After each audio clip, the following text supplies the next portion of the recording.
Assalamualaikum. Ketemu lagi dengan Ibu kali ini di pembelajaran Matematika Wajib kelas 12 bersama Ibu Winda Desvina Bugis.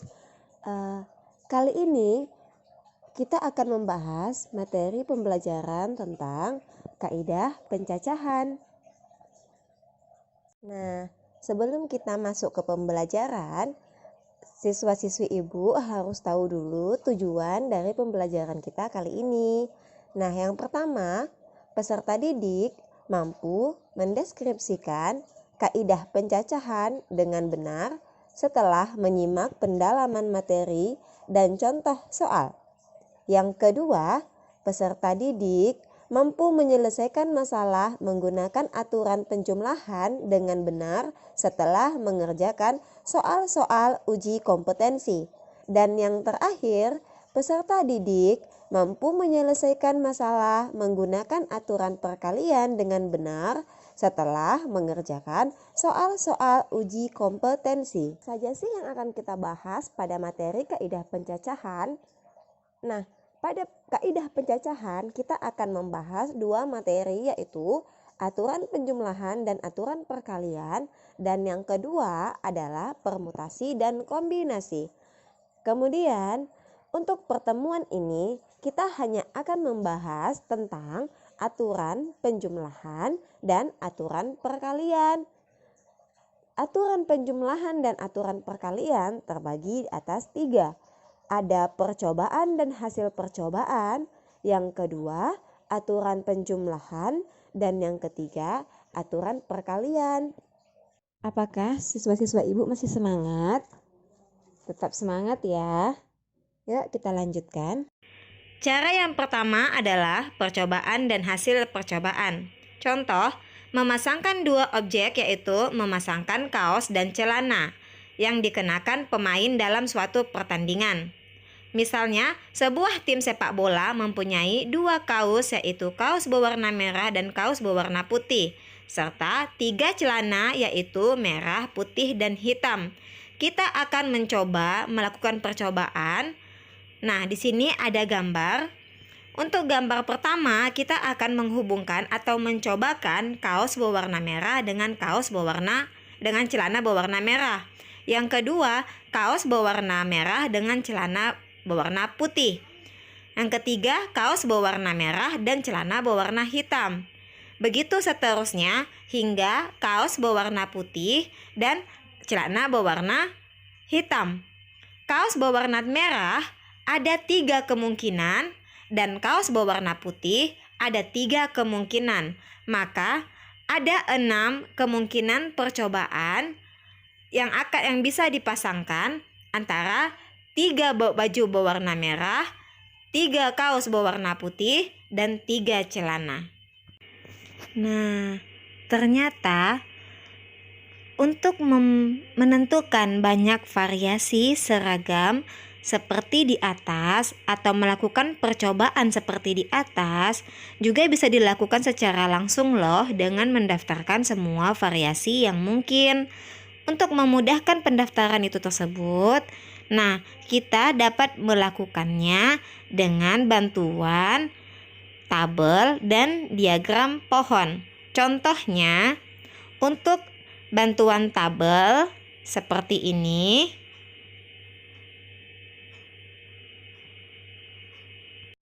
Nah, kelihatan kan bentuk tabelnya seperti apa?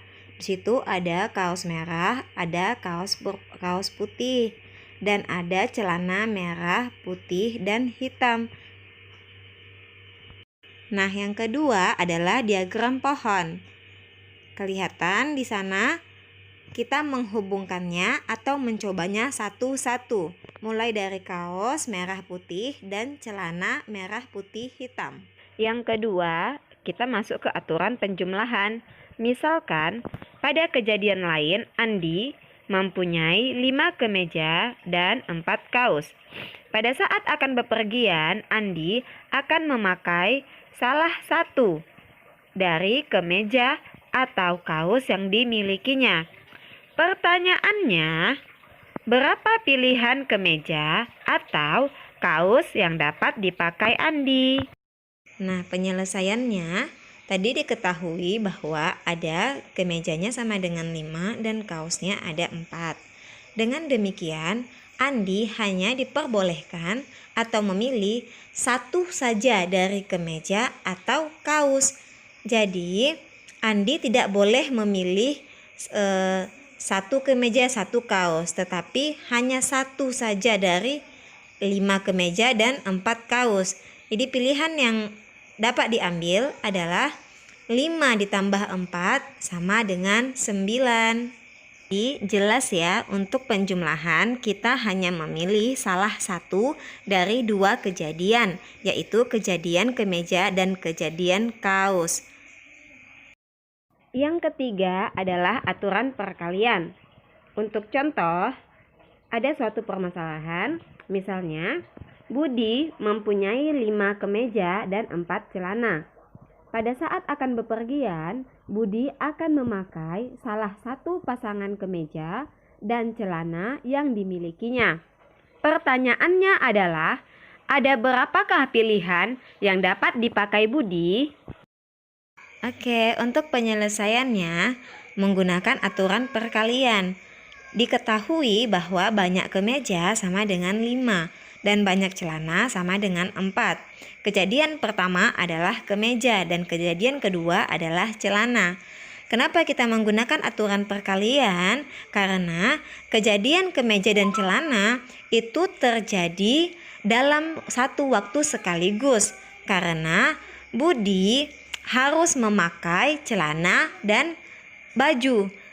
Dengan demikian kita menggunakan rumus aturan perkalian, yaitu M kali N, yaitu 4 dikali 5 sama dengan 20.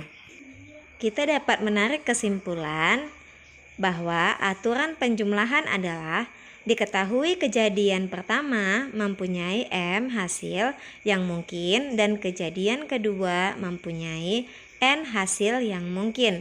Jika salah satu dari kejadian tersebut harus terjadi, jadi salah satunya aja ya. Banyak hasil yang mungkin adalah M ditambah N. Sekarang jelas ya, untuk aturan penjumlahan, jika ada 2 kejadian, nah kita hanya mengambil atau yang harus terjadi itu hanya salah satu saja dari kejadian yang ada. Kesimpulan yang kedua adalah aturan perkalian. Diketahui kejadian pertama mempunyai M hasil yang mungkin dan kejadian kedua mempunyai N hasil yang mungkin. Jika kejadian kedua tersebut harus terjadi. Jadi, 2 kejadian itu harus terjadi dalam waktu bersamaan.